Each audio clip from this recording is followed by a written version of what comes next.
Sarunāts. Nu, paņem līdzi, jā, noderēs. Labi? Jā? Nu, davai. Čau, čau, čau. Čau, Sarmucīt. Čau, Lienī. Es tev disku atdošu. O, super, patika. Baigi labais. Kā maziņajiem? Īstenībā jau labāk paliek. Labāk jau, jā? Kā tikko spekām? Es saviem zāļu tējām. Jā, nē, es ķīnas balto, zaļo tādu devām. Balto? Es zaļo arī baigi daudz daru. Kādas tu tējiņas dari zaļās? Nu, vienkārši mums ir ģimenes uzņēmums, un mēs strādājam ar tējām. Nu, sanāk daudz dzer tējas. Tev tējas? No tevis var tējas varbūt nopirkt, jā? Jā. Tu varētu pagaršot varbūt kādu dieniņu. Labi, kā tā šovakar? Varu 6 kaut kur apmēram būšu atpakaļ. Labi. Pie manis. Ok, sarunāts. Sarunāts. Līdz vakaram. Čau!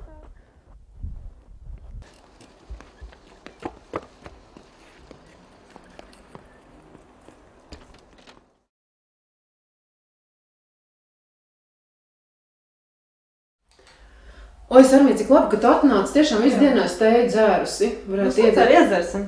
Šitās ir tā kā Ķīnas tējas ceremonija, vai? Tu gribi prasīt, vai viņi tā dzer? Jā. Iespējams, ikdienā.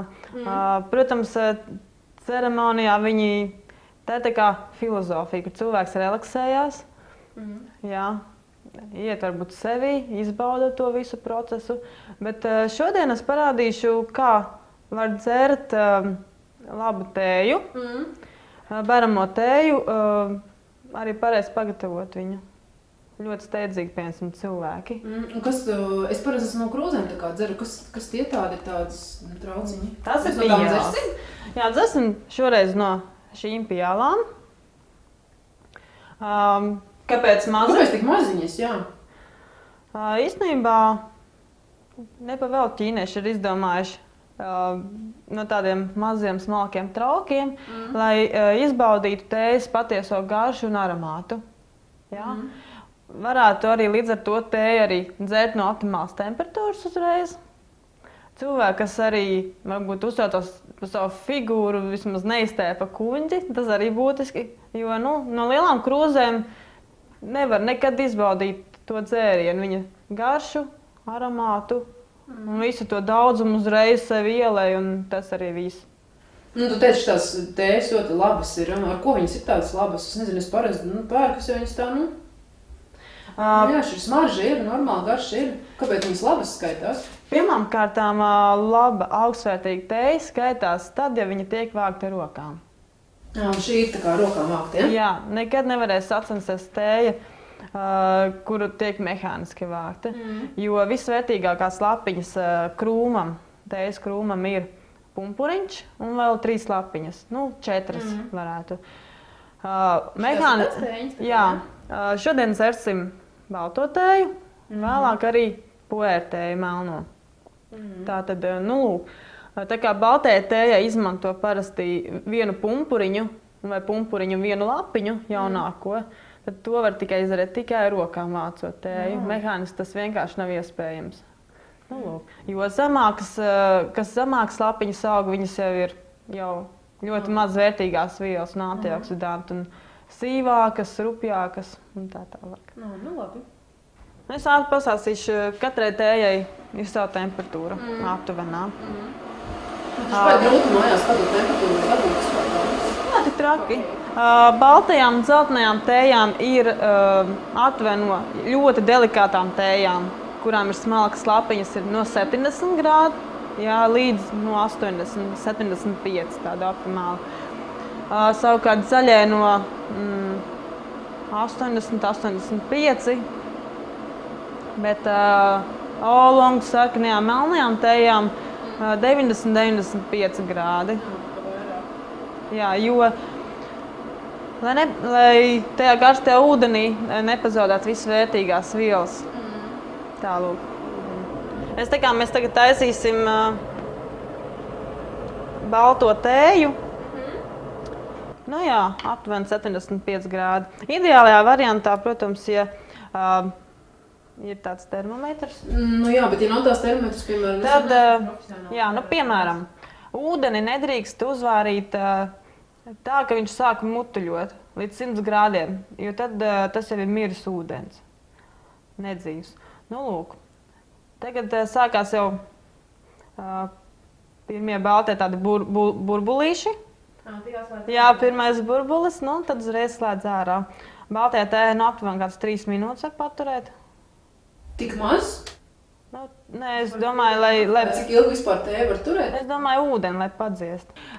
Pārliecam ūdeni termosā, lai saglabātu vajadzīgo temperatūru ilgstoši.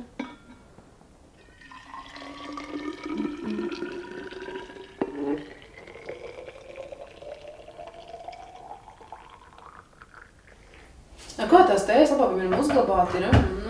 Man daži ir tāds, ka stāv vienkārši, viņam jābūt maisiņā kaut kādā iekšā, vai viņas var arī būt kastītē. Protams, ka tējas kastītes ir. Vislabāk jau ir variants tāds maziem iepakojumiem. Tā kā es šeit lieku, lai galvenais, lai viņas ir cieti. Lai netiek mitrums, gaisma. Tā, sasildīsim. Traukus sasildam, jo, lai negatīvo, nedzīvo enerģiju nomainītu uz pozitīvo, uz dzīvo enerģiju. Un tādā veidā arī tējas ēteriskās eļļas izdalās. Labāk vai vairāk? Jā. Vai vienkārši izdalās? Vienkārši izdalās siltos traukos. Jā, to es biju kaut kur arī lasījusi, kad it kā tā būtu pareizi, bet nevienmēr sanāk.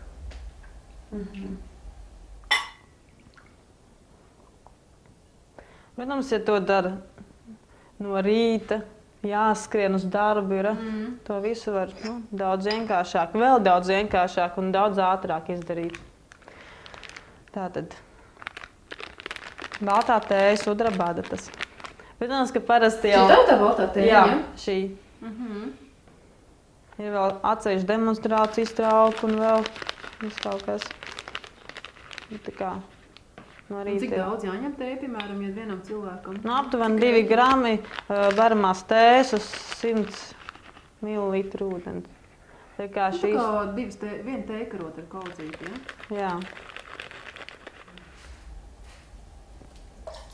Cik ilgi tur, piemēram, to... Es parasti diezgan ilgi turu to tēju ūdenī. Jā, vēlas...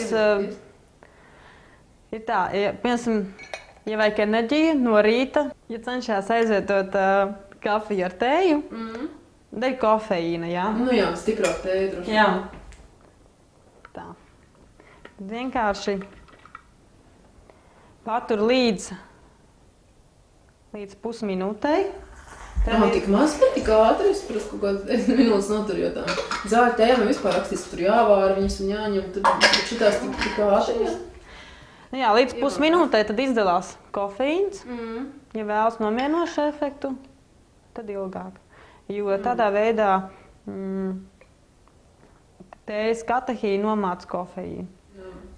Un kā ir ar ēšanu, piemēram, man patīk panašķoties pie tējiņas kaut ko, var taču ēst, vai ne? Neiesaka dzert tēju tukšā dušā, un arī īpaši labi nav, ja viņu, tā kā teiksim, noskalo ēdienu. Ja? Aptuveni minimums 20 minūtes pirms vai pēc ēšanas. Ko? Tas ir kāda krāsa. Tā ir tā baltā tējiņa, ja? Jā, sudrabadata. Tu teici, viņa skaitās tāda viena no labākajām. Kāpēc tieši tā baltā? Baltā tēja ir vispār unikāla ar to. Viņai ir visvienkāršākais sagatavošanas process. Bet, lūdzu, viņa ir vislabākā no visām. Tāds kā ir, nenosaucu, baltā, dzeltenā, zaļā, oolong tējas. Oolong tējas ir tās, kuras sevi ietver gan baltās, dzeltenās, zaļās un melnās tējas vislabākās īpašības. Viņai ir vissarežģītākais apstrādāšanas process, sagatavošanas, un ir melnās un sarkanās un melnās tas ir kā puērtēja. Nu, lūk, balto tēju ievāc 2 reizes gadā.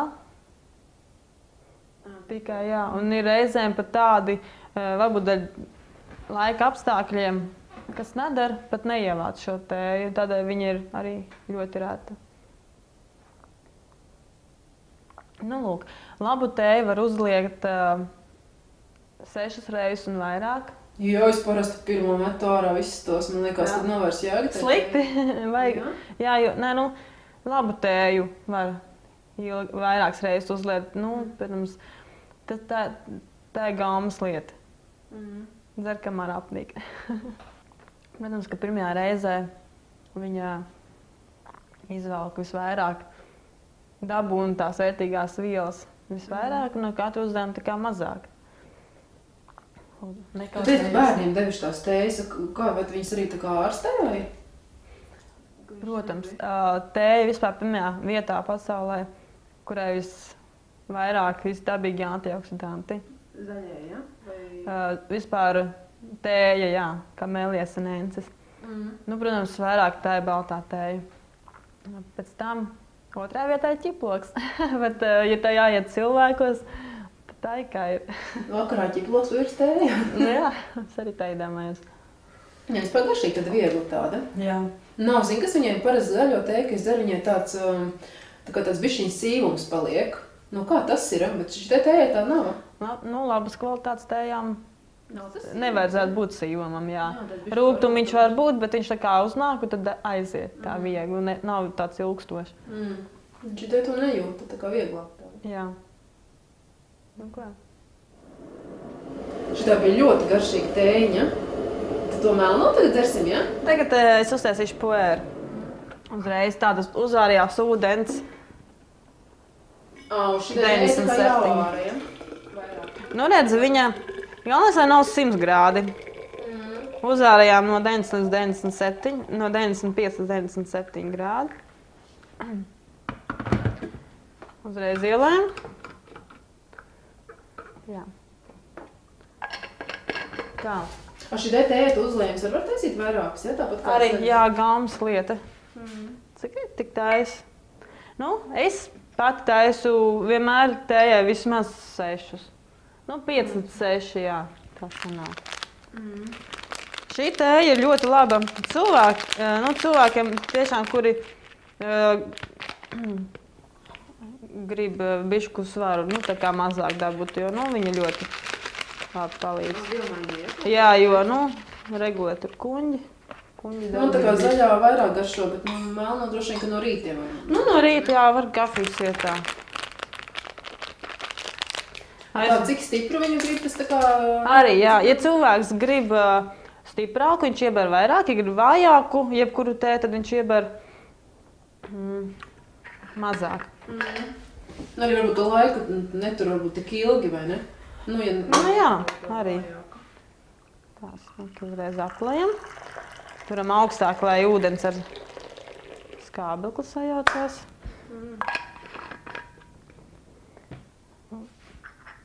Lūk, un lai paturēt tā. Protams, kad var arī dzert, ja ir laiks, un ja tu esi ar draugiem kopā, var izmantot, var pagatavot tēju pēc kung fu čā metodas. Tas ir ar šiem aromātu pieliņām, tādā veidā. Jā, ka te ieliet... Tas jau izskatās pēc profesionāls, jau tāds jau... Nu, tas jau tad pie ceremonijas. Parasti šādā veidā tad dod tā kā izbaudīt, jā, to aromātu. Parasti oolong tējas tā gatavo, vai arī puēru, bet tā kā šoreiz es parādīšu, kad ar mājas apstākļos tā ļoti ātri pareizi pagatavot, tad vienkārši.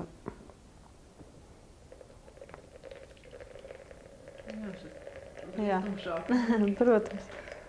Tā, lūdzu. Nu, pie pieaugļiem droši vien jāpierod. Nu, jā.